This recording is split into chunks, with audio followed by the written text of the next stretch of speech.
So the king and Haman came to banquet with Esther the queen. And the king said again unto Esther, on the second day at the banquet of wine, What is thy petition, Queen Esther? And it shall be granted thee. And what is thy request? And it shall be performed, even to the half of the kingdom. Then Esther the queen answered and said, If I have found favor in thy sight, O king, and if it please the king, let my life be given me at my petition, and my people at my request. For we are sold, I and my people, to be destroyed, to be slain, and to perish.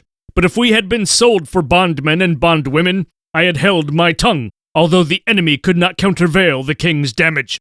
Then the king Ahasuerus answered and said unto Esther the queen, Who is he, and where is he, that durst presume in his heart to do so? And Esther said, The adversary and enemy is this wicked Haman. Then Haman was afraid before the king and the queen. And the king, arising from the banquet of wine in his wrath, went into the palace garden. And Haman stood up to make request for his life to Esther the queen, for he saw that there was evil determined against him by the king. Then the king returned out of the palace garden into the place of the banquet of wine. And Haman was fallen upon the bed whereon Esther was. Then said the king, Will he force the queen also before me in the house?